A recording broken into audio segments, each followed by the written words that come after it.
Jadi, jadi saya akan menindaklanjuti setelah pemerintah pusat sudah memutuskan bahwa tanggal 24 dimulainya work from anywhere, maka pemerintah Jakarta juga akan pasti berkoordinasi dengan swasta untuk juga menerapkan hal yang sama. Terima kasih rekan-rekan media.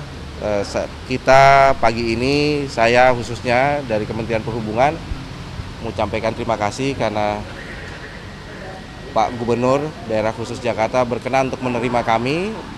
Maksud tujuan dari silaturahmi kami pagi ini adalah berkoordinasi khususnya masalah transportasi dan juga koordinasi mengenai persiapan untuk angkutan lebaran di tahun 2025 ini. Kurang lebih itu kami menyampaikan hal yang berkaitan dengan angkutan lebaran, kemudian juga mengenai pelaksanaan waktu untuk angkutan lebaran.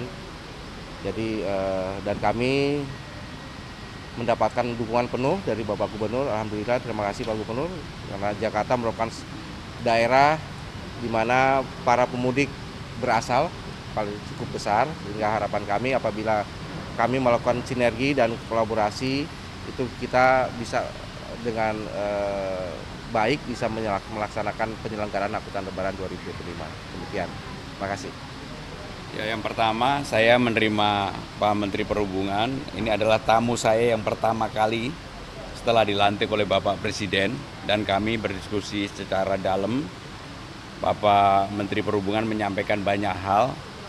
Pemerintah Jakarta akan memberikan dukungan sepenuhnya untuk pelaksanaan persiapan mudik lebaran ini, termasuk kalau nanti pemerintah pusat menerapkan work from anywhere yang rencananya dimulai tanggal 24 Maret, maka pemerintah Jakarta akan memberikan dukungan sepenuhnya. Dengan demikian warga Jakarta yang akan mudik lebaran mereka mempunyai pilihan waktu yang cukup banyak. Yang berikutnya adalah kami juga akan mengadakan program mudik gratis. Rencananya lebih dari 520 bus. Kami berkoordinasi dengan Kementerian Perhubungan minta untuk dikawal. Nah, secara khusus saya juga tadi menyampaikan kepada Bapak Menteri Perhubungan, Jakarta selalu punya problem dengan pendatang baru. Dalam kondisi yang seperti ini, pasti akan ada pendatang baru yang mungkin jumlahnya akan menjadi lebih besar, dan untuk itu ya kita akan antisipasi sejak awal supaya tidak menjadi persoalan di kemudian hari bagi pemerintah Jakarta maupun pemerintah pusat. Itu hal yang kami sampaikan. Langkah konkretnya bagaimana Pak untuk mengantisipasi pendatang baru tadi? Ya, karena belum terjadi dan ini kan sudah selalu ada dari waktu ke waktu pendatang baru di Jakarta, karena bagaimanapun Jakarta masih menjadi daya tarik tersendiri bagi siapapun yang mencari lapangan pekerjaan. Dan untuk itu sebenarnya Jakarta tidak akan menutup diri, tetapi Jakarta akan berbenah untuk supaya orang yang datang ke Jakarta memang betul-betul mereka sadar atas pilihan itu yang tidak mudah juga untuk bekerja di Jakarta. Yang WFA tadi menerapkan operasi justisi seperti yang pernah diterapkan oleh Pak Ahok waktu dulu yang mengecekin KTP-KTP para pendatang dulu. Jakarta di bawah kepemimpinan saya pasti terbuka, lebih ramah, tetapi juga dengan ketegasan. Maka kami belum merumuskan itu karena besok baru akan kami rapatkan untuk itu. Besok hari Selasa.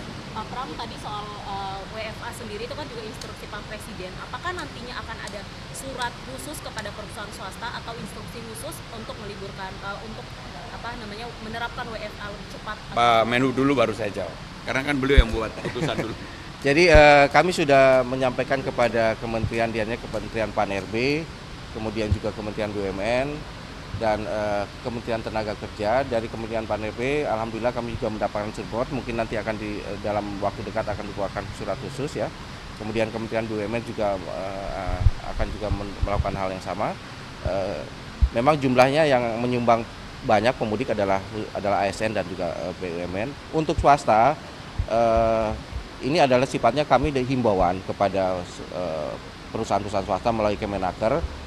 Harapannya adalah apabila WFA diterapkan, maka persebaran dari distribusi para pemudik itu akan lebih banyak sebagaimana tidak disampaikan Pak Gubernur, sehingga pengaturannya menjadi lebih baik. Jadi saya akan menindaklanjuti setelah pemerintah pusat sudah memutuskan bahwa tanggal 24 dimulainya work from anywhere, maka pemerintah Jakarta juga akan pasti berkoordinasi dengan swasta untuk juga menerapkan hal yang sama. Ya. Pak Menteri, terkait koordinasi tentang mudik gratis ini, ada nggak permintaan kepada Pemprov DKI agar warga Jakarta yang mau ikut mudik gratis pakai program Pemprov aja, jadi Kemenhub nanti bisa dari warga-warga daerah lain gitu, ada nggak permintaan seperti itu? Secara khusus tidak ada tadi untuk harus pakai ini pakai itu, tapi kami berkoordinasi supaya bis-bis yang digunakan dapat termanfaatkan secara maksimal. Jadi tidak ada bis kosong karena ada masyarakat juga yang melakukan booking double gitu. Jadi sehingga pada saat para hari H ada beberapa bis cukup banyak yang kemudian kosong. Inilah yang kita hindari. Jadi memanfaatkan semaksimal mungkin semua program mudik gratis yang dilakukan oleh pihak kementerian, lembaga maupun pemerintah daerah. Begitu juga swasta. Agar tidak ada warga yang misalnya warga A ikut program pemerintah pusat dan Ya, ini yang kita coba masukkan dalam satu program. Nanti dari Kemenhub akan memperkenalkan aplikasi untuk para penyelenggara, sehingga itu bisa dibuat untuk double check dari para pemudik yang melakukan pemesanan. Karena biasanya pemesanan itu kan menyampaikan identitas. Nah, inilah yang kita koordinasikan, kita sinkronkan sehingga tidak ada double booking. Terakhir ya. Terkait pemenuhan harga tiket itu akan diterapkan tepatnya kapan? Lalu apakah itu dijual di aplikasi kayak Traveloka, Tiket.com atau bisa dibeli di mana, Pak? Jadi pemesanan itu sudah bisa dilakukan dari tanggal 1 kemarin. Untuk perjalanan tanggal 24 hingga tanggal 7 April. Nah, pemesanannya bisa dilakukan langsung kepada airlines yang bersangkutan, kemudian juga aplikasi-aplikasi seperti tadi Traveloka dan lain-lain. Nah, ini kami sudah menyampaikan kepada Menteri Pariwisata agar karena aplikasi untuk travel agent ini di bawah pengelolaan dari Kementerian Pariwisata, supaya juga dilakukan sinkronisasi antara para penyelenggara aplikasi dengan kebijakan yang sudah dikeluarkan kemarin. Artinya seluruh harga sudah mengalami penurunan ya, Pak? Ya, pemesanan sudah bisa dilakukan dari kemarin untuk pelaksanaan perjalanan dari tanggal 24. Cukup ya. Udah Pak.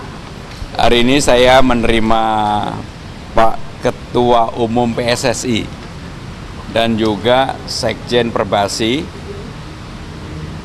Kami membahas secara khusus mengenai salah satu keinginan PSSI untuk menggunakan JIS secara lebih rutin.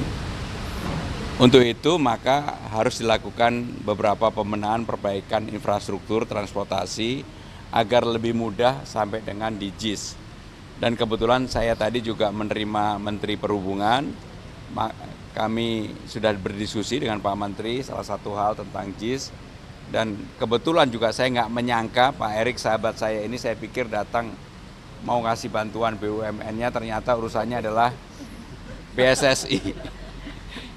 Jadi kami akan bekerja sama dengan PSSI untuk melakukan pembenahan nanti fasilitas yang ada di JIS. Di samping itu kenapa ada Sekjen Perbasi, saya mendapatkan surat dari Ketua Umum Perbasi Pak Budi Jiwandono untuk minta agar beberapa nama disetujui menjadi dan ber-KTP Jakarta. Tapi KTP ini nanti akan dipersiapkan secara teknis oleh Dukcapil dan juga oleh Bu Sekjen, Bu Nirmala Dewi. Nah, secara khusus tadi dengan Pak Erik mengenai itu, maka saya sangat bergembira menyambut baik apa yang disampaikan oleh Ketua Umum PSSI yang juga Menteri BUMN, karena kalau Ketum PSSI yang Menteri BUMN ini ikut campur urusan JIS, saya yakin sarana infrastruktur menuju JIS pasti akan lebih baik. Salah satu handicap adalah infrastruktur KRL dan sebagainya. Dan untuk itu Pak Erik kami persilakan, mudah-mudahan kabar gembira dari Pak Erik. Selamat siang semua. Kebetulan saya tadi berdiskusi dengan Pak Gubernur, yang kebetulan juga Pak Menteri Perhubungan sudah datang ke sini. Jadi salah satu poin terbesarnya bagaimana kita mensinkronisasi daripada transportasi publik yang dimiliki pemerintah dan daerah, ya baik LRT, MRT semua. Karena ini mesti jadi solusi seperti yang Pak Gub harapkan, pelayanan publik ini harus maksimal. Saya rasa Bapak Presiden Pak Prabowo juga sama, ingin ada efisiensi yang bisa maksimal untuk pelayanan publik. Jadi tadi saya akan menunggu undangan Pak Gub selanjutnya untuk mensinkronisasi antara Kementerian Perhubungan, Pak Gub dan saya dari BUMN sendiri. Yang lainnya untuk sebagai Ketua PSSI tentu, sekarang kalender tim nasional itu banyak sekali, ya dari Juni Juli ada Piala Presiden, ada juga pertandingan nanti di bulan Juni tim nasional senior, lalu juga kita ada kualifikasi U17, U20, tim putri bertanding. Nah, tentu tidak mungkin rumput kita itu dipakai terus-menerus, ya akhirnya tidak maksimal. Nah, memang ketika satu kota besar seperti Jakarta memiliki dua fasilitas, ya satu Gelora Bung Karno, satu JIS ini sangat-sangat harus disinkronisasikan dan dimanfaatkan, ya karena memang dibutuhkan dua lapangan besar di Jakarta. Dan tadi Pak Gub sudah kasih arahan, nanti kita akan coba sinergikan untuk kegiatan-kegiatan tim nasional yang ada di PSSI selain memang yang Pak Gub sudah lakukan untuk Persija. Udah?